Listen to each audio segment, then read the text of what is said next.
Cash App creator Bob Lee, aka Crazy Bob on Twitter, that was his Twitter handle, was stabbed to death tragically in San Francisco earlier this week. He was Square's first CTO. He worked at Google on Android. He was the chief product officer at MobileCoin, also an angel investor in a ton of companies, Figma, SpaceX, Clubhouse, well known in the industry. Officers responded at about 2:35 a.m. to a report of a stabbing on the 300 block. It was a pretty tragic event. There's a lot of people who I knew that were pretty close with him. I got several messages on his passing. He was, I didn't know him personally. I think we met maybe once or twice. He worked on Android at Google and obviously had a key role at Square in the early days and was a pretty impactful and important person, but also supposedly, I didn't know him very well again, but everyone says just such an incredibly kind and generous person. So tragic loss. I used to live 2 blocks from where the event happened. I'll zoom out. Where is it, Freeburg? Is it a bad place? It's in Soma at Rincon Center, right by the big condo towers there. And it's right where the Salesforce offices used to be. And, block from the waterfront, block from the Embarcadero. Is it part of all that drug craziness? No, not necessarily. Soma, not no, Tenderloin. it's not in the heart of the camping district. It's just a nice area in Soma, quiet area, right? So at night, there's no one there. I went to San Francisco a few weeks ago. I told you guys I pulled up to a restaurant on the Embarcadero, and I joked with my buddy in the car. I'm like, oh, my car's going to get broken into while we're at dinner because I'm parking on the street. We went to dinner 90 minutes later, came out. Of course, my car had been broken into. The trunk had been popped up. And it's just like, this is the fancy area of Soma, Chamath. Very fancy area of Soma. Look, here's the thing. If you park at a parking meter in San Francisco for 8 minutes too long, you get a $60 to $100 parking ticket. And San Francisco has become an upside down town. What I mean by that is I think that so much of the response that we've had in the last couple of years to power dynamics and concerns about the powerful having too much influence over those who are less powerful, who have less influence, and who suffer as a result of their demeaned influence. The response has been to turn things upside down, which is to give those who were lacking in the power structure everything and to try and take everything away from those who are at the top of the power structure. So if you want to deal drugs in the open air, if you want to walk into Walgreens and steal thousands of dollars of goods and walk out, nothing will happen to you because you were embedded with this powerless kind of position in life. But if you have a car and you park at a parking meter and you stay at the parking meter for more than 10 minutes, you get a ticket. And the consequences of responding to power dynamics by flipping the power structure upside down is obviously can be more negative as we're kind of experiencing, I think, acutely in San Francisco, but also around the nation. And by the way, I think that this applies in a lot of other ways in terms of how we're doing college admissions, in terms of how we're selecting people for jobs, in terms of, recent applications for pilots, for doctors, where the assessment is less about did the person who was disadvantaged at the beginning of their life or career or trajectory or educational path be given greater opportunity and greater resources to catch up and to get there? Or did we just flip the power dynamic upside down and just give them the end point? And as a result, there's a massive kind of detriment that I think can arise. And it's not necessarily always the case that it will arise. It is not necessarily the case that selecting someone based on some demographic profiling to be an airline pilot necessarily means that that airline is more likely to have airplane crashes. But in certain cases, when you don't prosecute certain crimes, like robberies or people walking into stores or breaking windows or dealing drugs in the middle of the street or camping on the street, and you fast forward a couple of years, that power dynamic, the flip of that power dynamic causes the whole town to go upside down.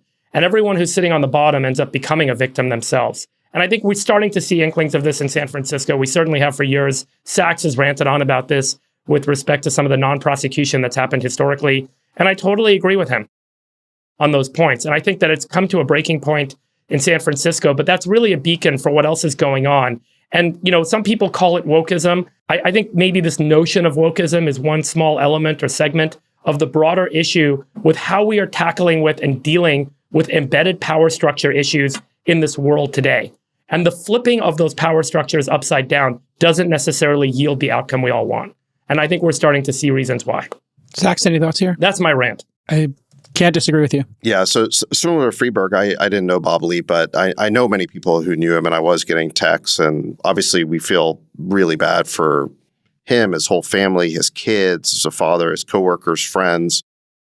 We don't know exactly what happened yet, but I think we suspect, and I would bet dollars to dimes, that this story is very similar to a case we had in LA recently, the Brianna Kupfer case, where a young woman was basically stabbed for no reason by a psychotic homeless person who had been through the revolving door of the jail and criminal justice system, who could have been locked up, who was arrested multiple times, but was not kept locked up because of this push for decarceration. And you can argue that maybe it'd be better for that person to be in mandatory treatment or in maybe a mental asylum. But this idea of just releasing these people onto the street, I just think is an outrageous abdication of responsibility by our elected officials who run the criminal justice system, who pass our laws. And the thing I just wish is that I could lock for 24 hours the people like our supervisors or our governor or the people who basically make these laws or the people who are pushing for decarceration of these violent offenders by these nonprofits. I wish I could lock them up in a room for 24 hours with the people that they think are safe to release on our streets.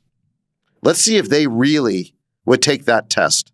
Because it seems to me that these elected leaders and these nonprofits who are pushing for these outcomes, they are setting loose on us a predatory, criminal, or psychotic element that jeopardizes our safety and makes these cities unlivable. And we should not tolerate that. And quite frankly, the responsibility goes beyond those elected leaders. It goes to all the voters as well, because we keep putting up with this. And where was our governor when this happened? He was in Florida doing some sing-along at some high school where he was trolling Ron DeSantis because DeSantis had taken on DEI at that school.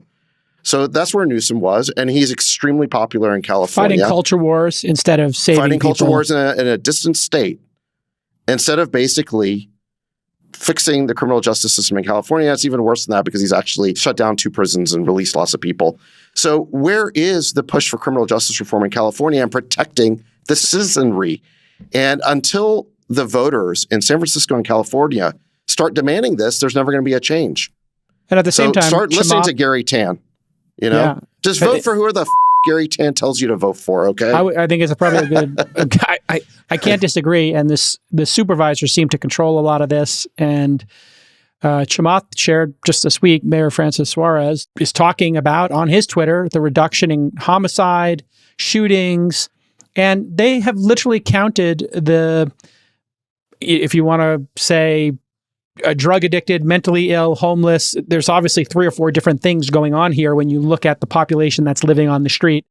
Some number of them down on their luck, some number mentally ill, some number addicted to drugs, and some number a combination of those things. He seems to be getting it done in Miami. And, other states and other cities seem to have gotten this under control. Is there any hope for San Francisco, Chamath, or is this just going to take 5 or 10 years to bottom out? I mean, it takes regime change. I think New York had a long period of lawlessness where people were afraid to walk down the streets. It took a handful of mayors to draw a hard line in the sand, to increase policing, sometimes to introduce some pretty controversial concepts at the time that were supported, which now seem controversial. You're talking about stop, ask, and frisk. I think it was called the broken windows theory of policing. Yep, take care of the little things. Take care of the little things so that the little things don't compound into the big things. But whatever you believe needs to get done, I think it's pretty clear that what is being done isn't working. And so the real question is, can people see through the naked partisanship to agree that this is not working? And sadly, what I would tell you guys is that I don't think they're there yet. And the reason is because America is the most divided it's ever been, especially on issues of race and social justice and social norms. And I think that crime has gotten caught and painted with that brush, which means that the idea of very aggressive policing and safety are now viewed as opposite and antithetical to social justice. And I don't know how that happened, but the result of it is this, which is these folks will never agree that this is not working.